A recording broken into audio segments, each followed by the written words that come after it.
Hey guys, thanks for checking out the channel. Hit the like button if you like the video. Don't forget to subscribe. And also, remember to hit that bell for notifications for when we drop new videos.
I don't know if you, yeah, I've got an echo. Good. Headphones.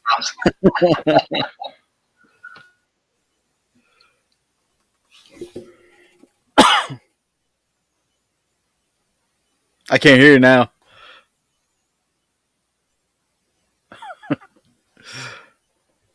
Charles having a little bit of difficulty today. Some technical difficulty. I just didn't have my headset plugged in. That's all. That's all. No And he muted the mic. Yeah, no, I muted my mic You on wouldn't hear him purpose. cuss. That's what it Yeah, was. exactly. That's totally what it was. Yeah. Totally. Keep it a PG. Save it for the After Dark show. Sure. Exactly, man. So what's going on? How's it going, everybody? Well, first off, we should say what's up to everybody. That's How you doing? That's why I Thank said you for joining. Tonight's gonna be a fun one. This was a fun one to actually do research on. I enjoyed this one. Yes. I got some cool shit. Yeah, you do. From some of the stuff that you told me, I'm really excited to hear about it. What's up, Odyssey? Good to see you. Yeah, definitely some curious stuff, and yeah, we got some news for people. Some updates and shit like that. That's gonna be, I think, pleasantly received. Yes. So how was your week? My week has been pretty not busy, but just steady with stuff to do. For Got sure. anything exciting? I mean, we celebrated my niece's first birthday, so that's exciting. That's cool. Which it was awesome. It was kind of funny. She was taking her cake that she had gotten. She was like smashing it down into the table, and it was like she was finger painting on the table with the cake. So it was really cool. Yeah. So yeah, it was that I would say that was really exciting. Didn't do anything else, no, not Charles? Really. Not really. Just kind of thriving, striving. You didn't, get drunk and have a bachelor party? Yeah, there was a bachelor party for a good friend of mine. He is getting married, so we went to that's right, that's a fair point. We went to a VR, like virtual reality gaming place, which was really, really, really cool. Had a lot of fun. I would love to go back. It was hell yeah. It was like we had 8 people and it was $40 for 2 hours. So between everybody. So it was a lot of fun. Hell yeah. The first game we played was like, so obviously it's virtual reality. It's wireless, so you don't have to have any cords attached to anything. That's good. You had this like joystick thing that plugged into what looked like a model of a gun. So you got to hold it and literally zombies were coming at you in the game and you would just like point, shoot, and like kill the zombies, which was really neat. But the objective of the first game was to like infiltrate a missile silo and set off a nuclear missile, which was it's just really cool. Like it got a little dicey in a couple spots for sure, Yeah, but I would say the hardest one was the next zombie game we played, and it was just like a horde mode where you had like this small square box area that you could actually move around like in yeah, this big room, but it was a smaller box, and you had three other people with you, and I think you had to survive like 6 waves of zombies. I was the only person that didn't die on my team, so I was really, really happy about that. Charles over there kicking some ass and Man, taking I names. had to constantly like once it got like I looked behind me and it was like my flank was just being pushed in because two of the guys had just realized, oh crap, we're out of ammo. Because if you look down, it shows your ammo reserves like on a screen. If you look down, Yeah, they didn't realize that you had limited ammo, so they were just just blasting away like nothing. spraying, Yeah, they spray and just pray. had no idea. So they eventually died. So it was me and one other guy. Well, this one guy decides to just like stay in a corner, and I'm like just moving around, trying, and I'm not like running or anything. I'm just like fast walking. And it got to this point where there were zombies on both sides of me, and I just had to shoot here, shoot here, shoot here, shoot here, and eventually I had a crawler coming after me, so I had to like shoot him down here. But man, it got a little crazy, and then I realized that you had like 3 different guns on the wall that you could pull off, and each time you pulled a gun off the wall, you had one free magazine in the gun already that you didn't have to Oh use wow, for ammo reserves. Pulled it off, got a shotgun, and just started blasting. It was, gosh, man, it was so much fun. Highly recommend for anybody that likes gaming or anything. Go do virtual reality stuff. It's a lot of fun. I definitely recommend you take multiple people. That way, it helps the price. fuck yeah, that sounds like it would be a blast, man. Dude, it was such a great time. I would. You, I'm definitely gonna go back. I'm gonna try to make it at least a once a year thing at least.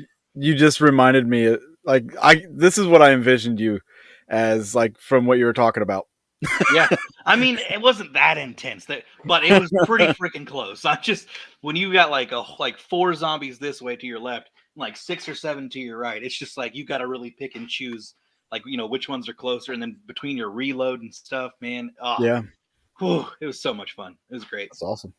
Yeah, and no, Odyssey, it wasn't Oculus Quest. I can't remember what they were using exactly. Um, but I'm shoot, it could have been Oculus Quest. But they had just had it was like 2 different rooms, 4 headsets for each room, and they had like a central computer running like everything. And man, yeah, it was a great time. It was called Flip Switch in Kansas City. Flip Switch VR. Cool. It was great. Yeah, it was a great time. How about you? Did you do anything? Just took my mom to get surgery done, but I've been working in the shadows here. Okay. So got some things coming up. Tomorrow night, I'm going to be joining Justin Spurrier at Garnett House. Ooh. Yeah, it's his son's birthday, so shout out to his son. I think he's still. I don't know if he's still got his gaming channel up. It was Elite Gaming, His son? but yeah, Okay. but yeah, we're gonna go out there. It's his birthday. We're gonna do some investigating and Heck film yeah. some. We're gonna film some stuff. I might be going live though for a little while on the Haunting History YouTube channel. Okay. So I get to finally use this. I forgot all about this. So guys, if you guys want to see episodes or the live or anything, there you go. I'll let that ticker go. Yeah, absolutely. That's going to be you're going to have a Yes. great time. You're going to have a great time. I'm hoping so. Spurrier's I gonna be there, mean, so like I'm hoping for the activity to kind of ramp up on that. yes, it's going to be like not if stuff happens way more than they happen with us, we will for sure Yeah. know that it's all Spurrier. I'm It has under nothing to that do with guys me. now. Yeah, what? I was saying I'm under that impression now. Like it's Yeah. Spurrier. It is Um, I can believe things happen. Yeah, absolutely. Yeah, it is a nice white t-shirt. Thanks, Jess. it's nice and clean. It is she helped me with this t-shirt at work as a bartender. My shirts get stained very easily, and my boss was like, hey, Yes, let's have sir. a white, like let's do a white chief shirt. I'm like, it's gonna get stained. Are you insane? Pretty much. And then now our actual like uniform for work is white long sleeve button up shirts, and I'm just like, I can't win. I just can't win. Like, Yeah, anyways, yeah. yeah, I like the flame background. That looks really sweet. I think he's talking about your background. No, That's pretty awesome. I think he's talking about your background with The the flame look yes, kind of yes. thing. Pretty Yeah, sure he's talking about your background. it looks better with the lights off. I mean, I don't. I mean, he could be talking about my clock. I don't know. That's true. That's what I've been saying, man. It's like that thing right there. Yeah, Spider-Man, Wolverine, Hulk, and Iron Man. Of course, it doesn't work, but it's fine. It's just for aesthetics. Yep, exactly. So we've got some other news that we're gonna lay upon some people here. Oh, Um, so guys, we've been kind of working on this, getting this ready. We got a couple weeks till we actually do it, but on November 30th, I'm officially going to launch the Patreon page. Um, the Patreon page is going to be for our Boogeyman Radio After Dark show. So basically, what it is, like our standard YouTube channel here, is not going to change. Nothing's changing here. Okay. But what we're going to do though is at the end of this show is we'll shut down the stream and then we'll start up a new stream only for our Patreons. So if you signed up on Patreon, you'll get the link. You can join us on the stream for excess content. So like if we have interviews, you'll get longer interviews. If we're doing subjects like tonight, you'll get more of the subjects. You'll get more in-depth stuff that we're doing. And we'll probably cut loose a little bit more than normal. Hey, Sandy. oh yeah, we're definitely gonna lose more than normal. Yeah. So that's going to Exciting. be starting on November 30th. Is I'm going to launch that. I would suggest everybody just sign up on December 1st because the billing cycle starts on the 1st of every month. So Makes sense. start on December 1st. And then on December 7th, our first After Dark show is going to take place. Whoop whoop.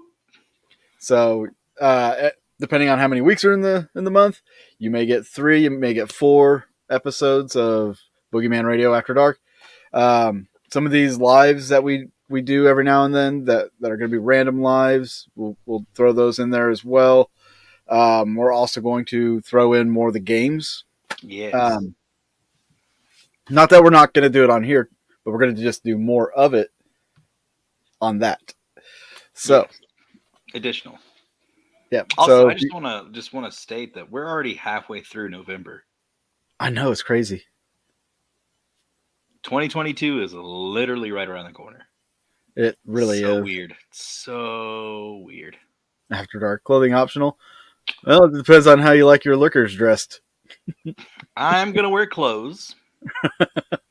Unless it's pitch black, then I'm not. I mean, I'm still gonna wear clothes. Just do the paint like a Just paint a on bodysuit you. on me or something. Fucking tie and everything. You're just keeping I don't think people want to see that, but it's fine. It's After Dark. You never know, That's the Phantasm Orgasm show, anyways. right? So yeah, that's going to be kicking off here really soon, guys. Yeah, So absolutely. if you want to support us, that's going to be a great way for you to support us. And actually, as we're doing that, we're also working on getting the show on like iTunes and Spotify and stuff like that. So we're going to potentially grow this thing. So the people that are supporting us are going to get a lot more stuff, a lot more extras. Yes. Yeah, it's going to be awesome. So again, it'll be December 1st when you get the sign up, when sign up start, and then first episode is going to be on the 7th. So just keep an eye out for that. Yeah, it's gonna be a lot of fun. I'm really excited. Yep. All right, we should probably get into the show, shall Let's we? get it. 15 minutes in. Let's do it. Yeah. All right, so go ahead. Go ahead. Jeez. Yeah. See, this is what happens when you come in late, Charles. I lost track of time. Sorry. But at request, we did have someone request a subject to talk about. Mm-hmm. Odyssey had requested that we talk about the dancing plague of 1518. I think that's the right date. I believe so. So we're going to talk about that just for a little bit, and while we go. And that also that kind of sparked the rest of the show, really, because yes, it really did. Because it is an odd kind of plague. Yeah, there's not a ton of information about it too, so we wanted to make sure to break it up with other oddity things. Yeah, it's like history's oddities, or Yeah. there's a lot of odd things that that are out there. Oh yeah. So we're just going to talk about a few of them. I'll let you start with the dancing plague since that was the one that inspired this. Yeah, sure. All right. So my information comes from historynet .com, and they go off to say in the city of Strasbourg, then part of the Holy Roman Empire, the hysteria was kicked off in July 14th, 1518, when Frau Trophea stepped outside her home and with a certain, okay, I don't, joie de vivre.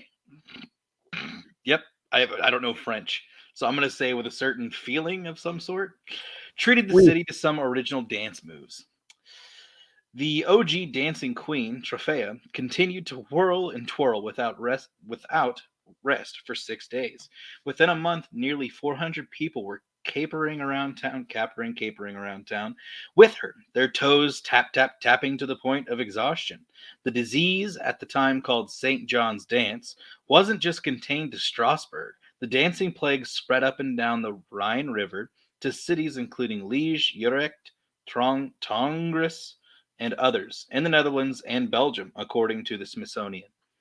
The event took place. Uh, the event took place is undisputed. Historian John Waller, author of A Time to Dance, A Time to Die: The Extraordinary Story of the Dancing Plague. Sorry, I just hit my microphone. Can you imagine Discovery. if like I'm sorry to cut you off, No, but go ahead. can you imagine like if the robot was in style then? Somebody's just doing the robot for like 7 days straight, like rah, rah. They would have no idea. They would just they'd be looking at that person like, "What's wrong with you?" Like they would think they're possessed because dancing at that time would not be like that. So just Yeah. they would think Or something was like that. They would think that that was like another evolution of the plague. maybe in another dimension, like popping locking is like Maybe the thing there, and that's how like the inflatable arm guys like became something. They're like, oh, that's interesting. I got an we should idea do for that. advertising. It's a horrible thing for advertising. But yeah, that would be absolutely horrible to just dance. Anyways, we'll continue. And indeed, the plethora of historical records document that the dancing, including physician notes, cathedral sermons, local and regional chronicles, and even notes issued by Strasbourg City Council during the height of the cavorting, all are ambiguous on the fact that victims danced, according to Waller. So they know 100% this happened and that it was dancing. That's crazy. So That's insane. my like, we'll finish this and I'll finish reading on this and we'll throw out our theories. Misguided and undoubtedly deeply confusing, town officials in Strasbourg tried to cure the outburst by hiring musicians and building a huge stage in the hopes that the mania would sputter out. Thrumming of the drums had opposite effect, however, with many more joining the throngs of dancing men and women. What'd you expect? You're gonna, You gave him a yeah, platform. exactly. You're Hey, give me. literally encouraging them to, like, let's just throw this out there. Let's see if this is a good idea. So authorities in Spain have thought about bombing the La Palma volcano to hope it would stop. That was literally something they It's discussed. like a doctor cutting a hole or cutting a wound wider just in hopes that it would stop bleeding. Why? Oh, you Maybe we got should blood just coming look out at of your some ears? stuff. Oh, you need a donkey kicking. He's having a heart attack. Quick, let's pull out his heart. That should stop it. Let's have a bird pick all the blood out. Like, doesn't make any sense. Anyways, so as I was saying, they did not, in fact, need to simply shake it off. Modern experts still don't agree on what caused the plagues of compulsive dancing in the streets. It was Although some Devo. point, right? Although some point to ergot, a mold that grows on the stalks of damp rye, ergot poisoning can trigger violent convulsions, hallucinations, and spasms. So Hmm. maybe. Some, like Waller, discredit the mold theory and believe mass hysteria created under extreme psychological duress was the reason for the dance revolution. Others speculate that the dancers were members of a religious cult. Writing in the early 1520s, humanist Hieronymus Gebweiler described the dance as God's way of forcing modesty and moderation upon the city of Strasbourg. All right If you then. can't explain it, it's because of God. Anyways, Un- This is why Footloose happened. yep, a Boom paragraph for the that win. it's funny that you actually mentioned that because the first paragraph that I skipped says this. It had to have been Elmore City, Oklahoma's worst nightmare. The town that once banned people from getting footloose would be horrified to learn that in 1518 people began to take to the streets. Anyways, so the last paragraph goes on to say ultimately nothing is conclusive as to what caused the intensive dance session, and tragically in the span of several weeks dozens of city in the Alsatian city died of heart attacks, strokes, and from sheer exhaustion. Maybe Elmore City had it right after all. Well, I'd throw out this little chestnut. The running theory is that ergot fungus was baked into the bread. LSD is derived from ergot. Ergo, they ate LSD. I see what you did there. That was good. That Yeah, was like good. that. I'm So, on it tonight. but if they were dancing, like, I'm a so maniac, what would explain? maniac. Then how would you explain them? The people dancing more like later on if it's been so is someone just continuously cooking LSD into the bread because if this went on for Yeah, however long I and mean more they people may have not started joining in known. with them. I'm sure they didn't know that LSD was derived from that, or what LSD was even. Like it was. I mean, the drug of choice probably was like cocaine or something. Probably. But So would you think that they're like let's just stop using ergot in our bread? Like how did it just did their bodies just become used to it, like their body built up an immunity to it maybe, if this is what happened? or maybe like they just realized it was this batch brewery kind of thing, like where the production source, and they just like burned it all, and then like, okay, well, we just fixed that problem. There's no more fungus. We just burned it all. Let's Okay, better regrow crop. that's Maybe. fair. What if somebody hexed the town with black magic, Ooh, right? What if there was a witch and the Wicked she's like, Witch. I hate these townspeople? Or, you know what? How about this? Because this was a thing back in the day. Some gypsy rolls into town trying to make some money, trying to make a living. The town drives her away, and she puts a curse on the entire town. Hey, just just because you're an asshole, I'm gonna make you dance. I mean, have you guys ever seen Drag Me to Hell? Gypsy woman curses the bank teller, and bank teller's life just goes to crap. They had a banquet every day. Okay, that makes sense. That would make sense. That's Some bad still. It's like wine. it's like they're encouraging it though. Like I don't know. I don't. Why would you think that that's a good thing to do? Well, maybe they didn't know at the time when the government started getting No. involved. What? Why would you think that continuing the dance would be a good thing to do? Oh, where they were like, well, let's just set up a stage. I mean, Yeah, they're already dancing. Might they're as already well dance to celebrating. Let's music. join in with them. Yeah. You Like know, maybe it could have induced like Tourette's, and that then they weren't actually dancing, but just convulsing or twitching. that's some really organized twitching. But they said for sure that they were dancing. They know for a fact in the Well, I account mean, of continuous back then, records that what they kind were of dances dancing. were they doing? The waltz? They're I don't know. waltzing around. Okay, yeah, but waltzing, you don't twitch and convulse. No, I know that, but I'm just saying, like, what constitutes dancing for that time period? Well, and I was gonna say is if they played certain styles of music, did their dancing match up to that music? Which they That'd don't be talk about interesting. that. Yeah, Bringing like some did their African drums. did their did their dances change like with each style of like whatever they played? I don't know. I don't know. Yeah, no. When we said encouraging, I was talking about the local government, and then that Yeah, banquet happening every day. That's kind of helping bring progress people things. there. Um, No, and it's not that they were breaking any laws. It was more of like if they knew that this was becoming a problem and it was affecting more and more people where they couldn't stop, why would you have people drawn to the area? they would get him a vaccine.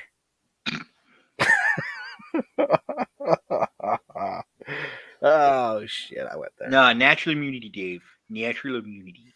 This is Get bread all called Pfizer. get all the dancing out that you can now before it get before you just die.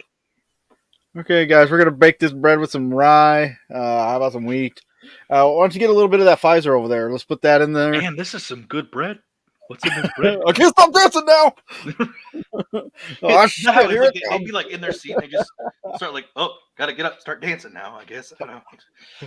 Fuck, this song Just is start like. twitching, or did they? So that's the thing is like, did they just start twitching in their seats, or did they just like get up and start dancing? Like, Like, oh, I don't know. my meal's done. What are we gonna do now? Let's get it. Let's shed the weight, guys. All right, you stand right there. I'm gonna stand right here. We're just gonna dance, guys. We're just gonna dance. Fuck chicks tonight. Fuck chicks. I just gotta dance. It's literally the meaning of Dance Dance Revolution. Right. That's interesting. But I That's was, an oh interesting shoot, one. I was gonna hold on. I was gonna screen share something here. All right. I got busy. Ooh, I Charles. got busy Save talking it for about after. stuff. Oh gosh, Oh, which okay. one is it? Hold on, here, Dad. That's it. Boom. Can you see it? Is it up? There it goes. I can kind of see it. Just some people cavorting, dancing, and having a great time. Good to see you, Denise. It's like the old school rave right there. That's what That it is. is. That is literally the old timey school rave. Yeah. All right. Flutes and Oh, wrong button. All right. you So know you can just upload a picture on here. yeah, whatever. I'll just screen share. Yeah, just add it in overlay. Yeah. See, I'm not Like all. this. I don't know all this fancy stuff. I'm gonna get a T-shirt with that on it. Hey, is that you? No, in fact, that is actually not me. oh, oh my lord! I'm gonna get that as a poster, and I'm gonna send it to you for Christmas. If I find, I swear, if I find someone that looks like you, that's doing some very Bring it. uncompromised things or compromised things, whatever, it's gonna go up. It's gonna. The chances of the chances of finding someone that looks like me is pretty high. I've been told many times. I don't I've know seen your about that. doppelganger. Oh yeah, there you go. I don't know. You know what I think of every time I see this though? What? Just my sexy face. For some reason, all I look at it is his mustache, and I can't help but think like some Spaniard. Like, I think got, of like, a weird pointy mustache. oh, what is the guy's name from Robin Hood Men in Tights? The guy that played Robin Hood. His mustache. You talking about? He was also in The Princess Bride, and Yeah, is it Gary? No, I don't remember his name. But his mustache in Robin Hood Men in Tights. Elvis or whatever his name is. I can't think of That's his what it name. reminds me of. Yeah, y'all would if you know it in the chat, just type it in. I just can't think of his name. But what? So which one you want to talk about? All right. So I'm going to talk about Edward Moore Drake, but give me just a second here, guys. Uh-oh. Yeah. Real quick, I'm going to run and I have to send a message to somebody.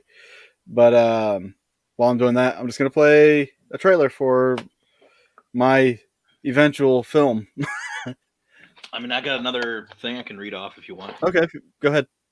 All right, so this one it's just like some random oddities that I found across American history, some random crazy facts, and not all of them are good. So we're going to dive into some really crazy things.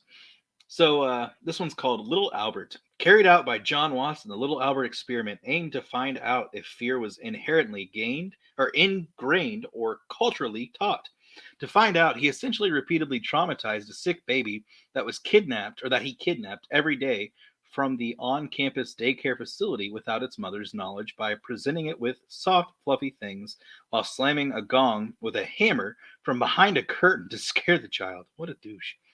The baby developed a phobia of white, fluffy things, and the experiment ended with Albert's mother found out and moved them away. According to the relatives, little Albert never learned to walk or talk and eventually died at the age of 6. That's horrible. That's, man, just some poor innocent kid just being an experiment. Just ridiculousness.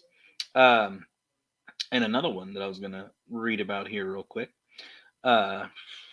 Shi Huangdi, could totally butcher that name, was the founder of the Ying dynasty and the first emperor of China. Like many powerful men, he decided he wanted to live forever, so he commanded his doctors to find the elixir of immortality, and they would be killed. or they would be killed. Sorry.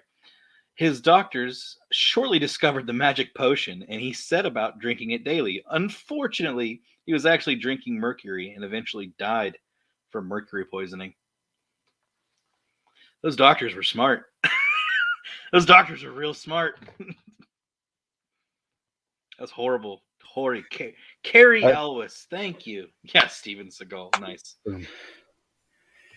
I had to go run and do something real quick. And You now good I'm there, winded. Speed Racer? You good? I might die. And now you gotta read off a screen. Whew. Whew. Jennifer need something? No, John did. John did? John should know. 8 o'clock, man. No. They all should. That's right. Ooh. I got something in my eye. Sorry, guys. I think it's a eyelash. I think That cocaine. In my eye? Yeah. It flutters up when you bury your face in a pile of it. Well, I mean, I wouldn't know that, so. well. You know what I'm noticing? Huh. So, ever since, what was it, last week? Last show? StreamYard, our streaming service, updated. And I just noticed that it does this picture-in-picture thing now. There's a picture-in-picture tab. What are you talking about? Let's see here. No, that didn't do it. I'm sure everybody wanted to see that. Yeah, I know. I was trying it. Just trying it out. I just noticed it. So, anyway, I'm going to talk about this first one is going to be like probably the most well-known of the oddities here. I love this story. It's the story of Edward Mordrake. If you don't know who that is, he is the two-faced man. I don't love this story, but I find it very fascinating. This is supposedly the head of Edward Mordrake. I keep wanting to call him Modrake. I'm pretty sure that's what it is. It's Mordrake. It is. Always done that from what I recall. Cocaine? I didn't know that, Denise. And now your boss does. No. Pretty sure she's talking about the picture thing, but it's fine. All right. So the story of Edward Mordrake is as compelling as it is woeful. The narrative of a doomed man cursed with a second face on the back of his head is a staple of true horror listicles, medical mystery compilations, and did you know image macarons. So yes, Edward Mordrake is a character worth remembering, his tragic tale worth telling. But he was also a complete fabrication. Did you guys know that? So as the story goes, Mordrake was born into nobility, but was cursed with a second face on the back of his head. Sometimes described as a female face, it would only whisper demonic things to him at night, and it would drive him mad. So much so that Mordrake took his own life at the age of 23. This dramatic tale is even confirmed in the science textbooks Anomalies and Curiosities of Medicine in 1896. Hey, maybe it's in your book. Like some of this stuff, some of these oddities and stuff. I wonder if it's in your history book. That 1855 one. I think it was written in 1857. Okay. I mean, like all these other ones in general might be in there. Maybe. Who knows? Maybe. But it's mainly focused on people coming from other countries and their cultures mixing in with American. Well, the last one I've got on here is definitely like that. I mean, I'll look for it sometime. So the story has staying power, in part because of how disturbing it is. I mean, like you guys saw the picture. How freaking disturbing would it be to have like another face on the back of your head and it just sits there and whispers things? That's like a horror movie right there. But didn't he say that, like, he claimed that it whispered things, but wouldn't it seem like it just came from the inside of his head? Like thoughts, yeah. Yeah. That's what I would think. Yeah. Because nobody else would hear it. It was just him, right? Yeah. Yeah. I think. So, like I was saying, the story has staying power because of how disturbing it is, and in part because it is in some way plausible. Occasionally, an animal will be born with an extra face, although those rarely live long. Sometimes that's a result of, I'm not even going to try to pronounce this thing. It's a type of duplication, craniofacial duplication. Got it. And sometimes it's a form of conjoined twinning. There was even a man, Chang Su Ping, who lived at least to adulthood with an extra mouth and other facial features. So, what's to doubt about Mordrake? Well, first, the idea that the second face could speak raises suspicion. How could it have its own consciousness if it didn't have its own brain? Secondly, if it's on the back of the head, to speak, it would need like the vocal cords and all that stuff. There's none there. But more importantly, we can look to the origin of the Mordrake tale. Anomalies and Curiosities of Medicine only cites lay sources, which science historian Alex Bose of hoax.org found. By searching historical newspapers, Bose discovered a verbatim account published in a newspaper just a year before the medical textbook was released. Mordrake was one of several wonders of modern science, alongside a spider with a human head, a fish woman, and a half-human, half-crab being. The original author's source for these beings is the Royal Scientific Society, which does not and did not exist. Ah, Clearly, Mordrake was simply a character among others in a work of science fiction that spread far and wide. As for the photos of Mordrake and his mummified head, it is actually a wax sculpture, and the second portion of it is made out of paper mache. So what? Edward Mordrake makes for a good story, but that's all he ever will be. Hold on. What about?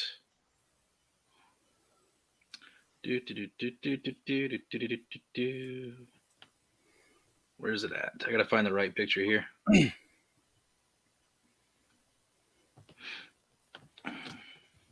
The picture I've always seen has never been his skull. It's always been. I'll pull it up here. That's wild. I haven't seen that. What? The Stephen King story, that's the Dark Half. Oh. They also depict him in American Horror Story, which I thought they did a pretty good job of in the movie or in the show. Oh yeah. Yeah. Screen share. Screen share. The next one's pretty funny. And actually, while you're doing, I always thought this was a picture of Edward Mordrake. no, that's the wax sculpture. That's the wax sculpture? I thought the thing you showed was the wax. No, thing. the one I showed was the paper mache. The second one, which is a cool. paper mache, obviously gives it that mummified effect. But Well, he'd fit in right. He'd fit right into the circus. Just saying. oh, But, absolutely. Yeah, and yeah, it's a very interesting. I mean, it's almost like a conjoined. Yeah, yes, exactly. Odyssey says like a conjoined twins thing. Yeah. Anyways. All right. So this next Odyssey, not the next Oddity. Yeah, not the book. Next Oddity is the curious case of the missing color blue. Intrigued? Very. Notice there's no blue here. So when you messaged me, I was very intrigued. So, apparently, study of ancient texts have shown that humans didn't see the color blue until modern times. Okay. There are some universal truths in life. Water is wet, puppies are adorable, the sky is blue, etc. But what if we told you that wasn't always the case? It turns out the color blue is a relatively new concept. Scientifically speaking, it has always existed as part of the visible light spectrum, but studies of ancient texts have shown that humans didn't really see blue until modern times. Now we're going to dip modern into. Are you talking about here? Well, we'll get there. Okay. Now we're going to dip into the Odyssey. So, of the first people to realize blue's lateness to the party was William Gladstone, the same William Gladstone that served as British Prime Minister 4 times in the late 1800s, Hmm. prior to his days in politics. However, he was a scholar obsessed with Homer's Odyssey, an epic poem written in the 8th century BC that follows the Greek hero Odysseus on his journey home after the fall of Troy. During one of Gladstone's many readings of the story, he noticed something peculiar. The color blue is never used. Now, this wasn't for a lack of colorful writing on Homer's part. Between the Iliad and the Odyssey, black appears 170 times, white about 100 times, red just 13 times, and yellow and green less than 10 times each, but blue, not once. Okay. Which is wild to think about when you consider that most of Odysseus' journey takes place at sea, a notoriously blue place. So why not mention the blue seas or the blue sky? At first, Gladstone thought perhaps Homer was colorblind, but when other classic Greek stories had the same anomaly, he hypothesized that maybe all Greeks were colorblind and eventually evolved to see color. This wasn't the case either. A decade after Gladstone's theorizing, a man named Lazarus, which is a really awesome name, Lazarus Geiger, came along. Geiger was a philologist, or someone who studies ancient texts. He found that the Greeks weren't the only ones without the color blue. Old Icelandic stories, ancient Chinese sagas, and even the original Hebrew Bible were all missing blue. Geiger dug deeper and noted that colors show up in the same order in almost every language. First, you get black and white, then red, next is either yellow or green, and then, bringing up the rear, is blue. Looking back at our color count Yeah, of go ahead. Homer's epic poems, his usage falls perfectly in line with this order. I'm going to catch up on some of these. Well, I was gonna say is it's which is crazy because one of Greece's like even ancient Greece, they claim they just couldn't see the color blue. They Well, said that's it what was he's like a talking about. different color. Okay, yeah, like that I makes more mean, sense. Like I feel like it was a different color to them. well, that's what he was saying. Like he thought maybe they were colorblind, so they Okay, couldn't see the blue. He thought it was like that with all Greeks, but when Geiger started looking into ancient texts like Chinese sagas, the Hebrew Bible, some Icelandic writings, none of them mentioned the color blue. so what was the color of the sky to them? I don't know. Now they did say that it's not that the color didn't exist because of the color spectrum. Just we didn't see it until more modern times, like probably 1700s, 1600s, maybe. Um, so yeah, and like I was just reading right here. Apparently, the color showed up in a pattern. So first they got black and white, then they got red, and then next was either yellow or green, and then eventually we started seeing blue. That's wild. Yeah, That's I've never heard of such shenanigans in my life. But I mean, that's crazy. the Lazarus, and that was a good movie too, the Lazarus Project. Where they had to bring that chick back from the dead, but they didn't know what Well, was I coming mean, back. we know who Lazarus is in the Bible. Yeah, Yeah. always So wondered if my blue is the same as everyone else's, or are we just agreeing that it's blue, but seeing something different in our heads? I mean, I think we could both agree that we have blue on our chat windows or our chat. Like when you're not looking at the picture, but it's zoomed out and we're looking at the chat and we're looking at our names, it's highlighted in blue Yeah, but how do we know that's blue? Like blue. because that's just blue. But your blue could be different from my blue. My blue is blue. That blue. My blue is blue. That's just Well, my blue is blue, but it doesn't mean it's the same blue that your blue is. hey, I'm a guy. I don't see magenta, amber, whatever. I just see blue, or I can see light blue, I guess, but still, it's just blue. You know what pink's called? Lightish red, Light purple. light Light, purple. oh, No, light purple. it's a very interesting concept, which I think is crazy since one of Greece's national color is blue and white.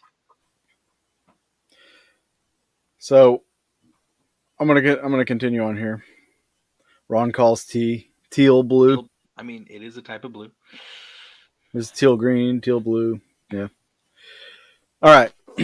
So what gives here? It appears that in the earlier stages of languages, the division between colors was much broader, meaning Homer's descriptions of a wine dark sea, rams with dark violet wool, and green honey weren't just creative liberties. Those words simply encompassed a lot more colors than what we're used to today. In fact, this even happens in today's modern languages. For example, Russian does not have a single term for the color blue. Hmm. Instead, what English speakers consider different shades of the same color, dark blue, light blue, are two totally separate colors in Russian. Hmm. It's they call them shiny, or not shiny, Cine and Goluboy. Goluboy. That's what they're pronounced as, I guess. Sure. For native Russian speakers, the difference between dark and light blue is just a stark difference, as blue and green is for English speakers. Hmm. So to them, they're complete different colors. Okay. Interesting.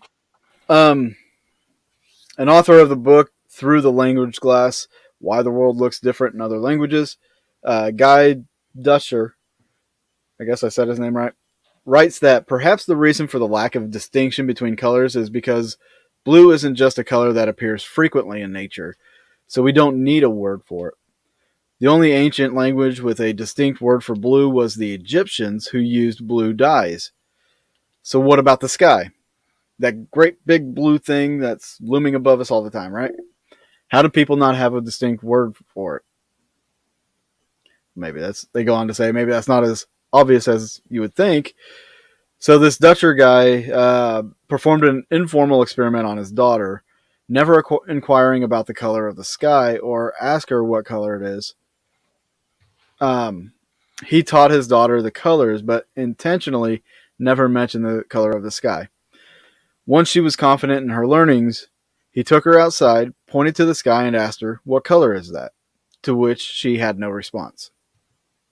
Hmm. His daughter had no hesitation pointing out other objects that were blue, but it took about 4 more months before she gave him an answer. White. She told Huh. him that it was white. It would be a whole month until she called the sky blue for the first time, but even then she went back and forth between blue and white. Depending on when she was asked, she eventually settled on blue, but it was about 6 months after she had first started recognizing blue objects in earnest. The blue sky. Yeah. In regards to the connection between language and our perception of everything around us, Lazarus Geiger said this: "Here, a whole world of antique relics for our investigation lies hidden, not in fragments, but in unbroken, well-connected links. The whole chain of development of each of our ideas, up to its most primitive form, is lying buried before us in words, and is awaiting its excavation in linguistic science." So it just goes to show how influential words can be, right? Okay. So for a long time, they said we didn't have the color blue. It's just because there Okay. was no identifier for it. Did you talk about that they referred to the shading or the hue instead? Did you mention that about Greeks? No. So just look this up too.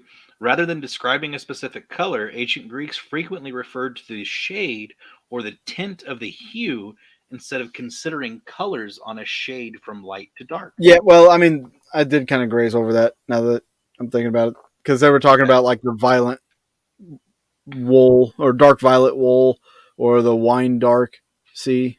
They would just use So, stuff like that as reference. uh, Kainos, did you talk about that? No. Okay.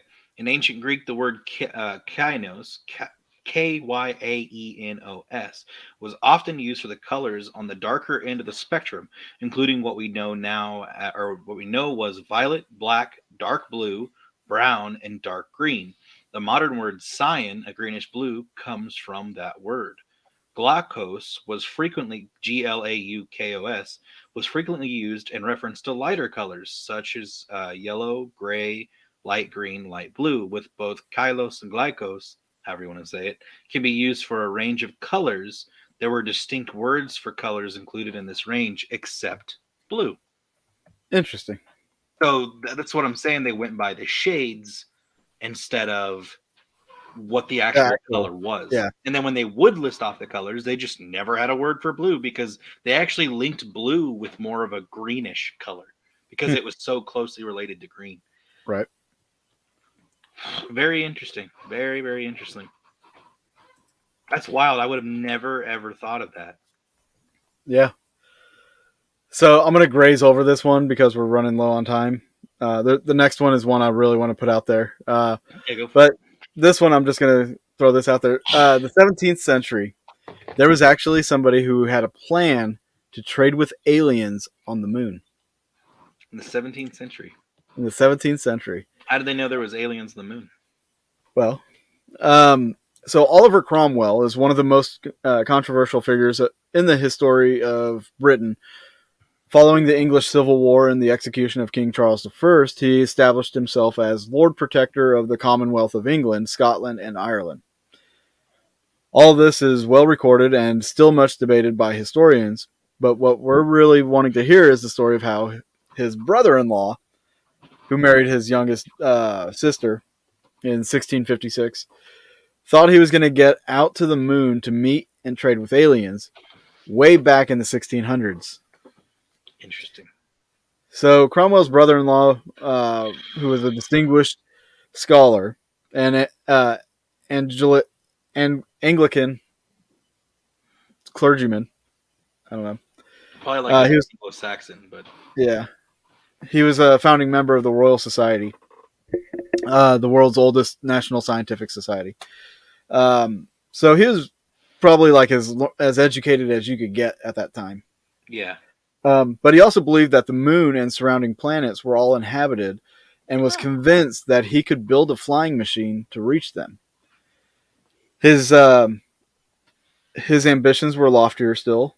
He had hoped to establish trade with the residents of the moon and other planets, and so contribute to the prosperity of Britain. Needless Dude, to say, do what? this guy had high dreams. He did. He did. I mean, could it be foreshadowing of what's to come in the future? Maybe. So, needless to say, 400 years ago, the whole concept of space travel was just a tad out there. Britain was only just getting to grips with the whole, hey, maybe we should shower more than once a season back then. This was an incredible period for scientific discovery. And with humans' knowledge of space as it was at the time, these stories were revolutionary, yet plausible. He became consumed by these ideas and wrote extensively about them in his book, in two books actually. So, because this guy Wilkins had the answers to all these dilemmas, as the Vintage News explains, the idea was that space travelers would soon grow accustomed to the purer air breathed by the angels who believed inhabited the vast space between planets.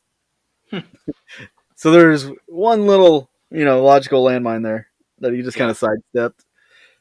It's a good thing he thought this through, huh? Good thing. So, so he actually started designing like a flying machine that would take him to the moon, and of course, meet and greet with the aliens. And I think I have a feeling about this is going to play out. I mean, you can guess. Continue. So, so this is what he. yeah, this is what he basically said in his books is that they merely needed the aid of a flying machine piloted by either a good or bad angel. He didn't care which. If the angels were unwilling, however, Voyagers could instead use a winged chariot to break free from gravity as if opposing the force from a magnet. Then snap delicately to the surface of the moon to greet the aliens who lived there. This guy had no understanding of space. Or No flight. understanding.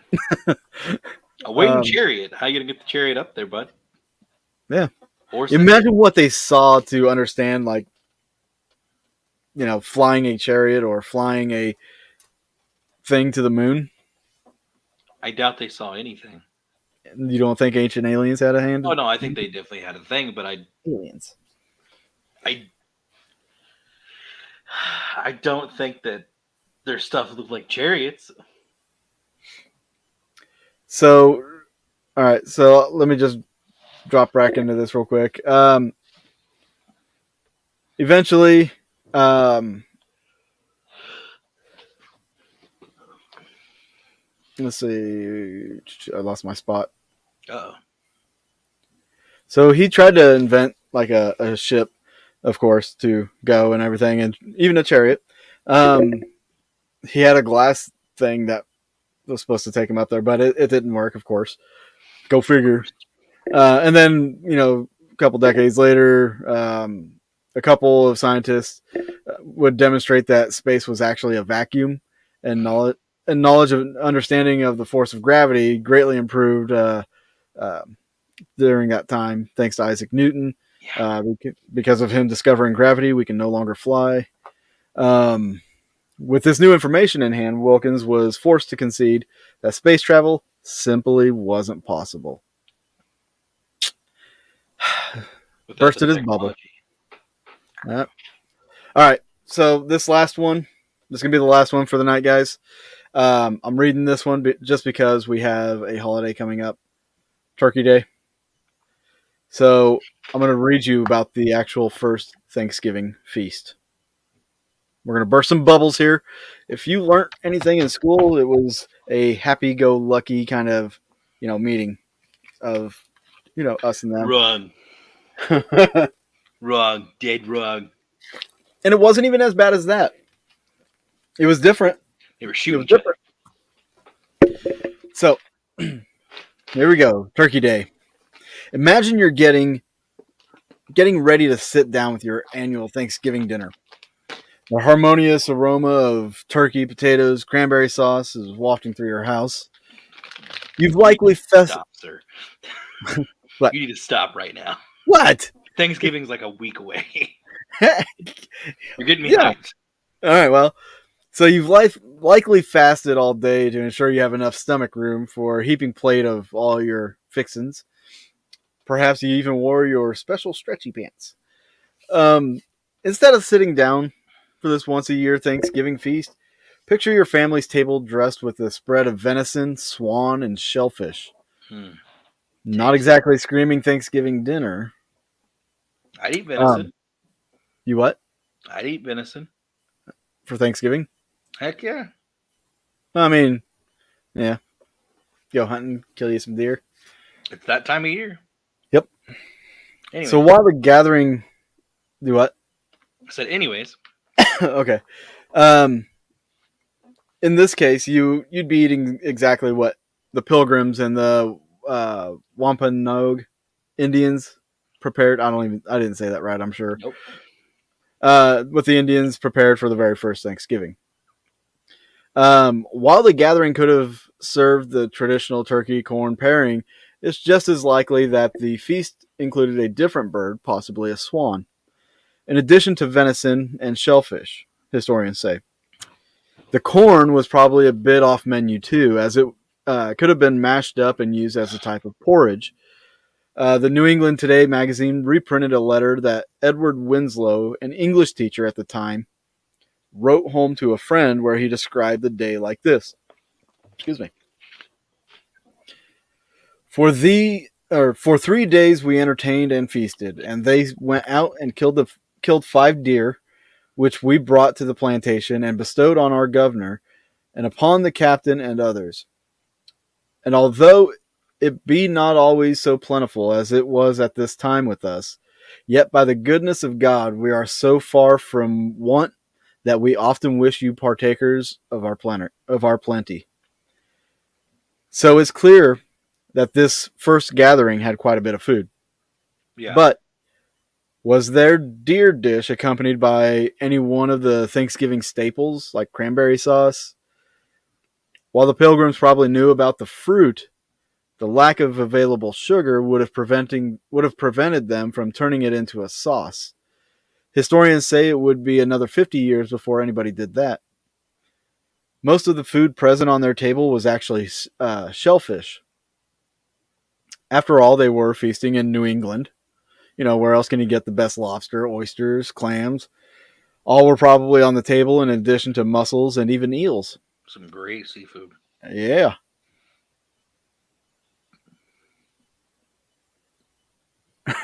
I'll read that here in a second. Odd. Perhaps the most perfect pair alongside turkey, stuffing, and cranberry sauce is potato, mashed, sweet, baked, you name it. Unfortunately, none of the above were present for the first time feast. Potatoes weren't popular enough yet to make their way to the table, but turnips could have been. Then again, we're not sure anyone ever got too excited about homemade mashed turnips. So what about dessert? What about pumpkin pie? Well, there was no butter or wheat flour for the crust, and of course, no ovens for baking. The closest anybody got to pumpkin pie were hollowed out pumpkins, filled with milk and honey, and then roasted. That sounds pretty good to me. Yeah. Certainly tasty, but it's no pumpkin pie. Yeah, unfortunately. Aside from the food on the table, what's the biggest difference between today's Thanksgiving dinner and those of yesteryear? No women. Winslow, the guy that was there, yes, yeah, reported that 90 men attended the feast. And they interpret this fact to mean that no women were allowed. Those present viewed the dinner as a political meeting, not as a family get-together we celebrate today. And that meant the women stayed home. The Indians and Pilgrims were cementing a military alliance. Massasoit, the Wampanoag king, he was there. So was the English governor, William Bradford. The first Thanksgiving was mostly a guys-only event where the English women were likely doing the bulk of the cooking. So there you have it. Ye olden days. Cassie, sons of benches. Now, the Indian king, as Odd said, was beheaded and dismembered, according to It Happened in Rhode Island, and colonists impaled his head on a spike to display for 25 years. I'm guessing that meeting went south at some point, or the unfolding of the meeting, the events afterwards. Right. I do love pie. Pie. It's good. It's real good. So there you have it. There's some odd things in history wrapped up with a nice little Thanksgiving treat for you guys. That's right. You're welcome. We're so close. We're so close. Oh. My work forces me to work on Thanksgiving. What? Yep. I got to work on Thanksgiving. It's the dumbest thing in the world. Yeah, that is the dumbest thing. I hate it. But anyways. Well, politics it is for Thanksgiving. That's it. That's exactly what it is. Sounds about right. That's exactly what it was. So, invite your close relatives over. And instead of discussing family events around the table, just start shoving your political views down their throat. That's the way Thanksgiving was made. That's the way it's meant to be, and that's how it should be. You want people to die? That's how you get people to die. Or disowned. Yeah. I mean, or beheaded. Hey, Thanksgiving tradition. But they weren't family. In-laws. Oh, that's it. Yeah. It's where you get your in-laws. You start your It's probably how political the whole banter. mess started. Like just the feud between the Indians and everybody. You see it now. So Oddby. we didn't teach the Indians how to grow corn, or the Indians didn't teach us how to grow corn. I could just see Odd like at a Thanksgiving table, just dead up. You know what, Bill? Why don't you shut your mouth before I impale your head on a damn stake and stick it in my front lawn? Exactly. It happened on Thanksgiving. It'll happen on this one. Even if it's not thankful, I'm just Yeah, thankful that nobody dies. I'm thankful my head is not But on a you spike. know what I love more than pie? That Denise, Mashed turnips. dude, no, Denise makes amazing Crown Royal cakes. She Mm. makes amazing Crown Royal cakes. Like she'll take like the Crown Royal maple, or I think was that the one that I had. I can't remember. Anyways, it was fan freaking tastic. Her cooking is great. Like she's had some that like the best baking I've ever had. So as far as like pies and cakes and stuff, oof, man. Well, now you just outed her. So Denise, looks like you're gonna have to send pies to everybody in the chat, as well as Charles and myself. I gotta go down and have it from her is to get it. That's the trick. Hey, If I have Claudia. to, you guys do too. She I had think this. I We had an investigation at Malvern where she brought up this crown cake for Josh, and oh my gosh, it was great. It was great. So looking forward to the cheese ball. Well, guys, that's gonna do it for our show tonight. There's some cool oddities. We might have to do another show about oddities, and yeah, because I think there's it's a so many to good choose general from. discussion. Like it's a good, nothing too crazy. Yeah, guy There with a was, face on the back of you his know, head. there was one I was reading that it wasn't really an oddity, but it was pretty odd if you ask me. Yeah. But there was this midget family, little person family, I should say, politically correct here, that was captured, and they were Jewish, and they were captured in 1944. And I can't remember which doctor it was, but they were sent to a concentration camp of some sort, and the doctor just performed horrific experiments on them, and it was, but they survived. They What the hell? yeah, I don't know how That's they crazy. survived, but I mean, I'm sure not all of them survived, but I know Right. the one who told the tale obviously did survive. But she described like everything this dude did, and the doctors that were doing these like procedures actually protested and was like, look, if you continue to do this stuff, you're gonna kill them. And once the general realized that, he's like, oh, well, I guess I can't do this, so I have to do different experiments now. Like just crazy stuff. Anyways. Dang. Yeah. Check out the dude who washed up with no arms, no legs, and that spoke no known language, and the city that took him in. He was angry little shit, hated everyone. Sounds like some people I know on some benders the next morning. I feel like I've heard that story. I feel like I've heard it somewhere. Yeah, it's called Castaway. No, I'm kidding. It's not Castaway. Wilson! Exactly. No, his name wasn't Bob. Nice. So just quick reminder, as you see on the ticker, starting December 1st, if you guys want to become patrons, you can sign up on December 1st or later, of course. But starting December 1st, we're going to have that Patreon up and running. And that coming Tuesday, we're going to start doing the Boogeyman Radio After Dark show. So basically what that will be is once this ended, we'd start up another feed specifically for our patrons. So if you guys want to see more, that'll be the way to do it. And it also allows you an opportunity to help our channel, and it helps our show grow beyond our wildest dreams.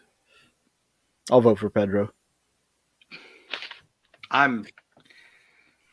Yeah, please continue to watch, share, like, subscribe. You know the gist. Yes. Share to your family, share to your friends, even if they don't want to hear it, just share it. Yeah. And also, if you see any of our posts on social media, give it a heart reaction. No thumbs up. We don't want thumbs up. Give it a heart reaction. And yeah, guys, I hope you enjoyed the show as much as we did. And we'll figure out what we're going to do next week. We didn't even discuss anything. Oh, yeah, well, we did.